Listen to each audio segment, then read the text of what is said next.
Assalamualaikum warahmatullahi wabarakatuh. Saya Adisa Batasari dari kelompok 1. Di sini saya akan menjelaskan makna ulumul Quran. Oke, baik. Yang pertama, istilah ulumul Quran berasal dari bahasa Arab, yaitu dari kata ulum dan Al-Quran.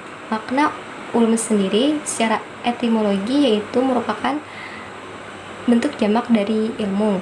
Sedangkan makna Al-Quran didefinisikan oleh ulama usul, ulama fikih, dan ulama bahasa syahdah yang isinya kalam yang Allah turunkan kepada Nabi Muhammad SAW. Lafaz-lafaznya mengandung mukjizat, membacanya mengandung nilai ibadah, diturunkan secara mutawir atau secara berturut-turut, dan ditulis pada mushaf. Diawali dengan surah Al-Fatihah dan diakhiri dengan surah An-Nas. Sedangkan menurut bahasa, kata Al-Quran merupakan isim masdar dengan maknanya sinonim dari kata kiroah atau bacaan.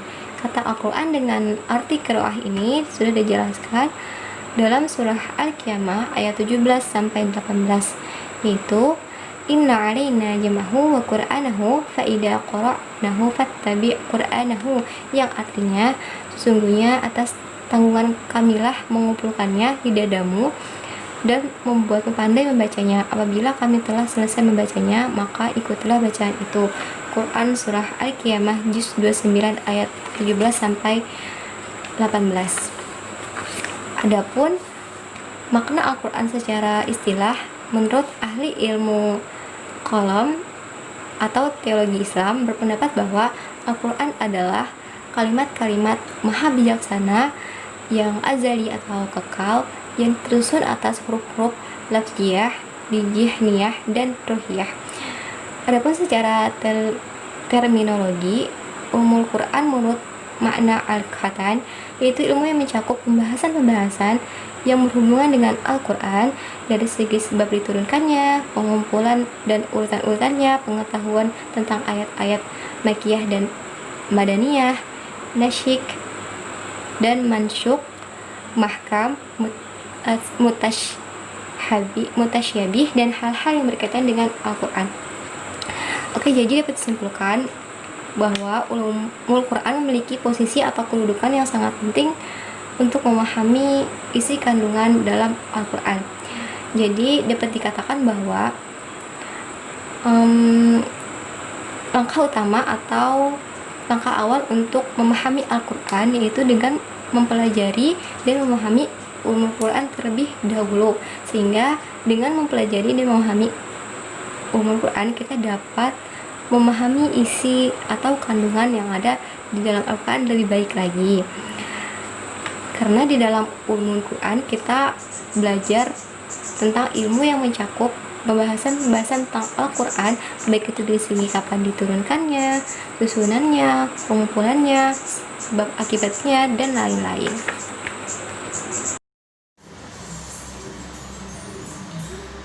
Kemudian ada kedudukan Al-Quran sebagai sumber utama dan pertama dijelaskan dalam Quran Surah An-Nahl ayat 64 yang terjemahannya terdapat di layar PPT kita ini, dapat kita baca. Kalau ingin membaca tinggal di pause. Kemudian juga terdapat pada firman Allah Subhanahu wa taala Quran Surah Shad, itu juga artinya di PPT, kalau mau baca tinggal di pause ya. Kemudian kita next selanjutnya. Kemudian kita masuk ke sejarah perkembangan.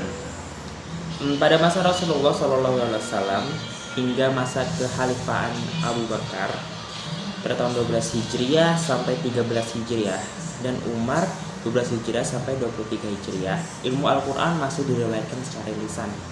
Nah, maksudnya itu yang mana penyampaian Al-Quran tersebut itu langsung disampaikan oleh Rasulullah SAW pada sahabat-sahabatnya melalui perkataan lisan.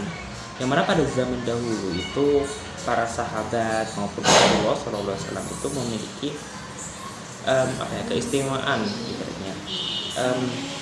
Karena pada zaman itu untuk melestarikan ibaratnya ya, dalam tanda kutip melestarikan atau menjaga ilmu yang didapatkan itu itu belum ada pikiran untuk ditulis, tapi hal tersebut dilakukan dengan cara yaitu adalah menghafal. Oleh karena itu pada zaman tersebut ilmu Al-Quran itu masih diriwayatkan secara lisan.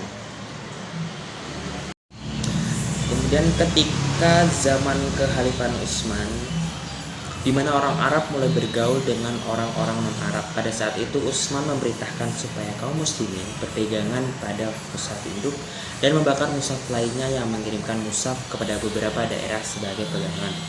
Nah, pada masa Utsman inilah muncul cikal bakal ide, atau Utsman ini memiliki ide untuk membentuk mushaf dari ayat-ayat Al-Quran untuk dikumpulkan dan menjadi mushaf.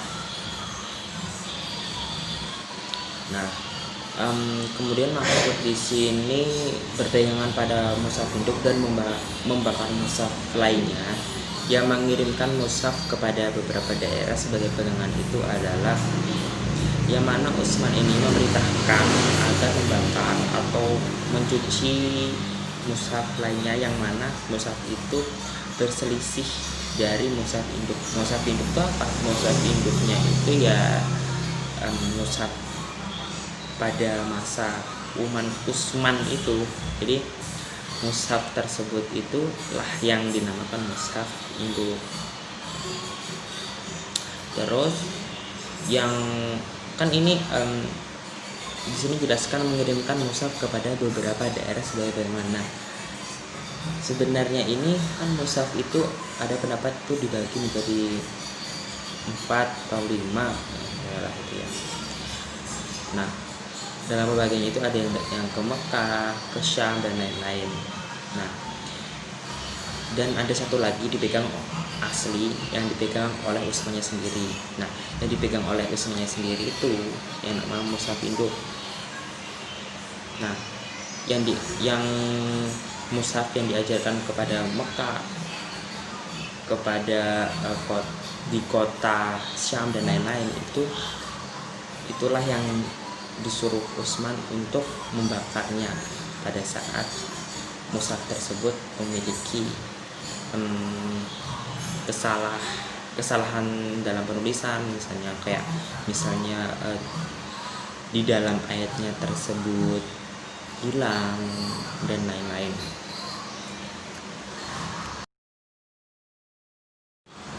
Kemudian selanjutnya pada masa kekhalifahan Ali bin Abi Thalib pada tahun 35 Hijriah sampai 40 Hijriah, beliau telah memerintahkan Abu al-Aswad al-Duwali untuk meletakkan kaidah-kaidah bahasa Arab. Usaha yang dilakukan oleh Ali tersebut dipandang sebagai peletakan dasar ilmu i'rab Al-Quran.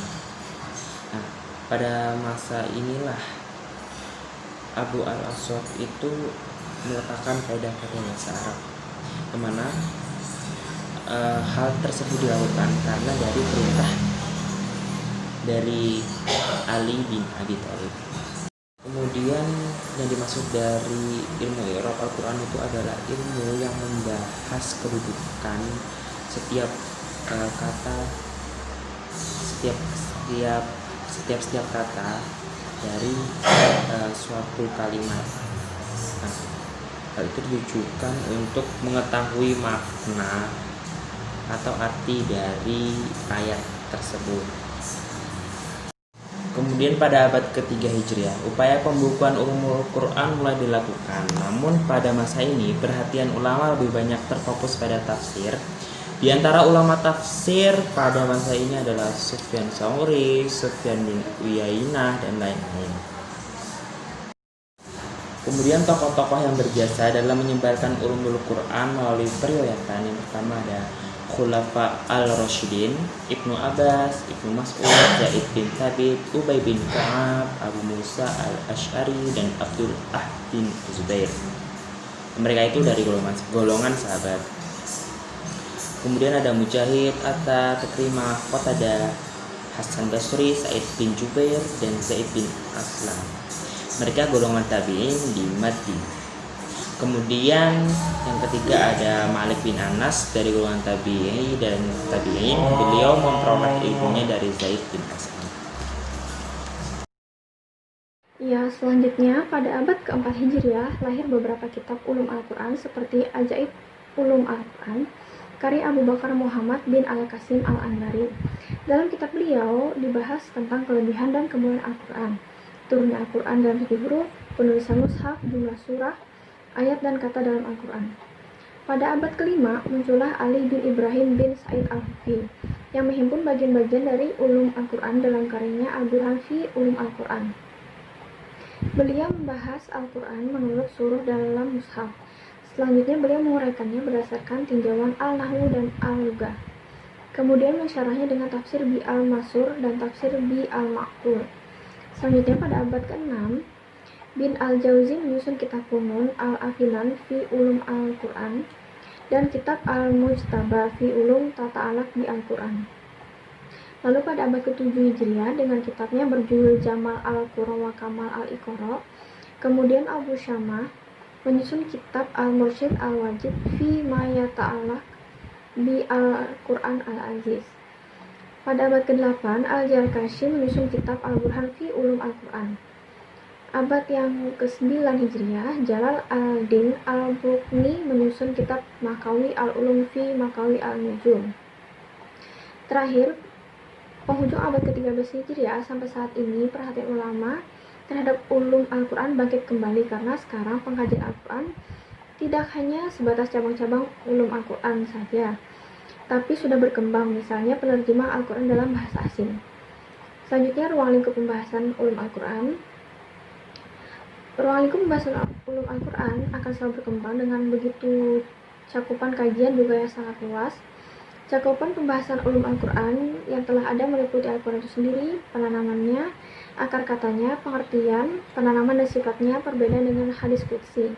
Menurut Hasbi Al-Siddi, pokok-pokok pembahasan ulum Al-Quran terfokus pada 6 hal, yaitu yang pertama, nuzul Al-Quran, waktu, tempat, dan latar belakangnya. Yang kedua, masalah sanad.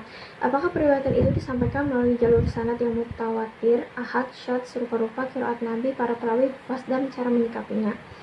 Ketiga, berkenaan dengan bacaan, apakah dalam membaca perlu diwakafkan, disambung, juga mengenai ibtidah, soal, imalah, mat, idgham, dan sebagainya. Keempat, masalah lafaz.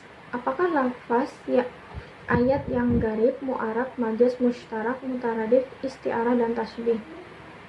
Kelima, kaitan makna dan hukum mengenai soal am, khas, mujmal, mufassal, mantuk, mutlak, muqayyad, mutasybih, nasikh, dan mansukh, serta muqaddam dan muakhar. Keenam, soal-soal makna Al-Quran yang berkaitan dengan lafaz yang meliputi fasol, wasol, ijaz, itnab, musawah, dan qasar. Sekian dari kami. Mohon maaf jika ada kesalahan dalam penjelasan. Terima kasih. Wassalamualaikum warahmatullahi wabarakatuh.